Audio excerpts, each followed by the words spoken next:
Chers compatriotes, la situation est grave, déplorable et très révoltante. Très révoltante. Ça coûtait quoi pour les Sana? C'est un message de compassion, comme l'a très bien fait le président Moïse Katumbi. Et il ne s'est pas arrêté là-bas, il a demandé au gouvernement de prendre ses responsabilités.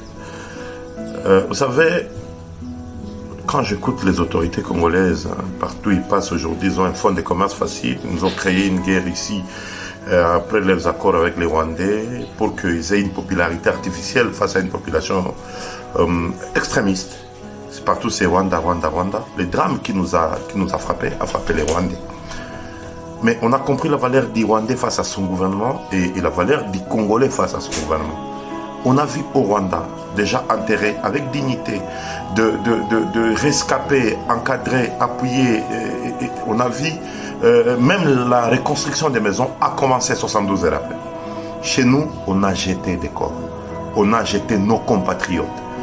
Ça veut dire que les familles éprouvées n'auront même pas le temps de faire des deuils parce qu'on ne sait pas qui est enterré dans quel trou. C'est inacceptable, inadmissible. Nous avons 600 décès. Ça coûtait quoi de demander au bateau Emmanuel de prendre 600 cercueils à Goma de les amener à Calais? C'est 1h30. Ça veut dire nous avons des dirigeants inconscients qui n'aiment pas les Congolais. Ils oublient que c'est grâce à nous qu'ils sont dans des avions tout le temps. Ils oublient que c'est grâce à nous qui portent des chaussures de $8000. Ils oublient que c'est grâce à nous qu'ils occupent les fonctions qu'ils occupent aujourd'hui. Les Congolais, à quelle valeur dans ce pays finalement? Vous pouvez jeter des corps humains. S'ils n'avaient pas l'argent de le faire, ils allaient prendre des collaborateurs du président Moïse Katumbi qui sont au sud Kivu et qui sont au nord Kivu. On allait demander ces cercueils à Katumbi. Ils les achèteraient. Parce que c'est répugnant de voir les images qui nous viennent de Calais. Les Congolais, à quelle valeur finalement dans ce pays? Quelle valeur? Voici ce que nous sommes pour notre gouvernement. Des choses. Je crois que même des animaux ont plus de valeur par rapport à l'image que le gouvernement congolais nous donne. Nous ne sommes rien pour eux. Nous ne sommes que des choses. Et du coup, nous devons les prouver que nous ne sommes pas des choses. Nous sommes des humains. Ils doivent nous respecter. Vivants ou morts, nous méritons un respect.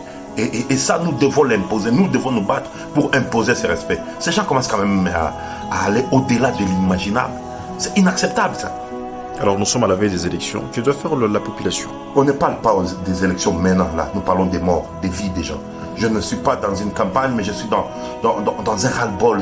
Je suis congolais, demain ça peut être moi. Vous imaginez votre mère jetée dans un trou comme ça, comme même un porc, on l'enterre dignement quand même. Alors, honorable Patrick Mundekele, nous vous disons merci. C'est moi qui vous remercie.